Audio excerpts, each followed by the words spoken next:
सात रंग इंडिया में आपका स्वागत है। मैं हूं कुमार अनिल। अगर कोई किसी की गर्दन काट लेने की धमकी दे तो क्या होगा?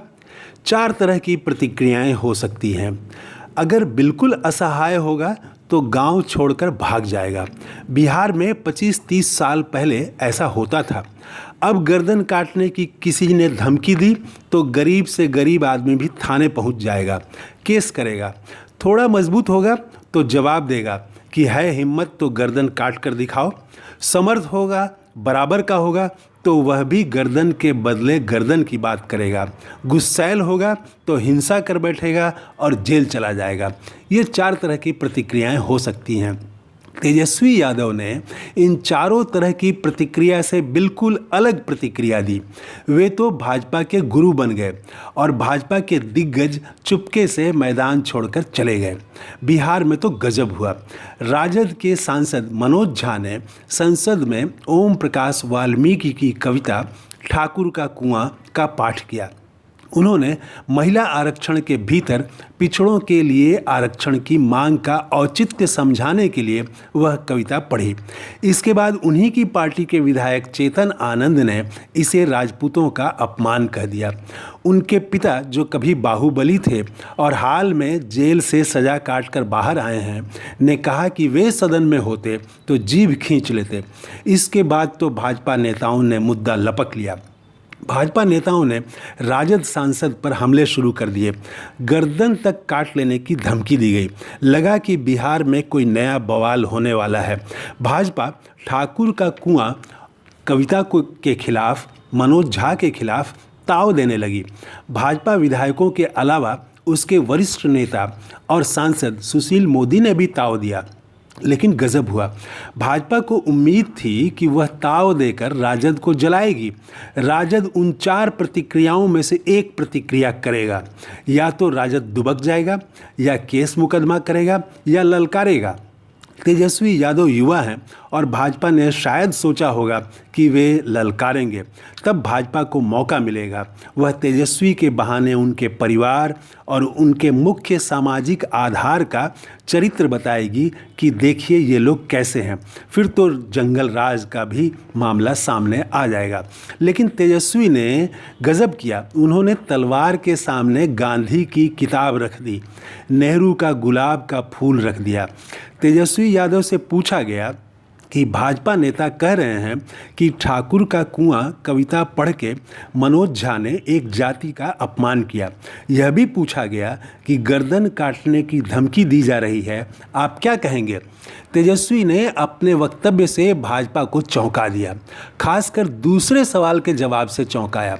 पहले सवाल का जवाब तो उम्मीद के अनुसार था कि मनोज झा बेस्ट पार्लियामेंटेरियन चुने गए हैं, सर्वश्रेष्ठ सांसद चुने गए हैं।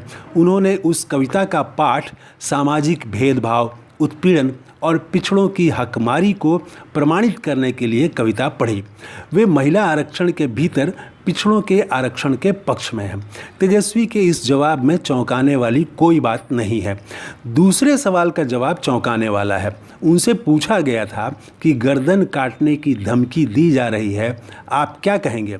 इसका जवाब तेजस्वी ने दिया कि हिंसा की बात ठीक नहीं है।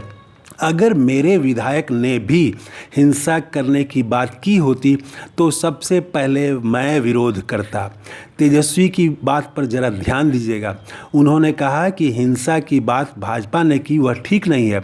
अगर मेरे विधायक, मेरे नेता भी हिंसा की बात करते तो सबसे पहले मैं विरोध करता। उन्होंने एक उंगली भाजपा की तरफ रखी और चार उंगली अपनी तरफ की। भाजपा के गुरु तो वे बने ही, अपने विधायकों, नेताओं को भी इसी बहाने बड़ी सीख दे दी कि अगर आपने हिंसा की बात की तो तेजस्वी यादव आपके साथ नहीं रहेगा।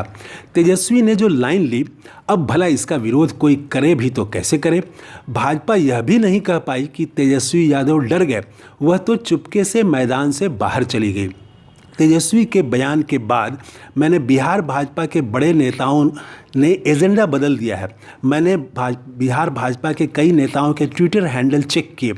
अब वे उस जाति के अपमान की बात नहीं कर रहे हैं, वे ममता बनर्जी के खिलाफ अब बोल रहे हैं। इस प्रकरण से किसे क्या मिला? ऐसा होता है कि जब कोई उत्तेजना में होता है तो उसे चोट का पता नहीं चलता है। जब उत्तेजना शांत होती है तब दर्द का एहसास होता है। तब पता चलता है कि अरे, यहाँ तो चोट लग गई है, यहाँ तो सूजन हो गया है। भाजपा को लगी चोट उसे अब मालूम होगी। 2 दिन में राजद ने उस कविता को और मनोज झा के वक्तव्य को अति पिछड़ों से, कर्पूरी ठाकुर से, भिखारी ठाकुर से जोड़ दिया। वह एक हद तक इस मैसेज को नीचे ले जाने में भी कामयाब रही। भाजपा को इसका पता अब मालूम होगा। इधर राजद को 3 फायदे हो गए। पहला तो यही कि उसने अति पिछड़ों की, दलितों की सहानुभूति बटोरी। दूसरा कि अपने नेताओं, अपने विधायकों को भी तेजस्वी यादव ने समझा दिया कि उग्रता और हिंसा की बात नहीं चलेगी। और तीसरा फायदा खुद तेजस्वी यादव को हुआ। उन्होंने जिस प्रकार तलवार के आगे गांधी की किताब रख दी, उससे उनकी परिपक्वता की एक झलक मिलती है। इस पूरे प्रकरण से उनका कद बढ़ा है। तो ये है हमारा नया वीडियो। अगर आपने इस चैनल को अभी तक सब्सक्राइब नहीं किया है तो ज़रूर कर लें। जय हिंद।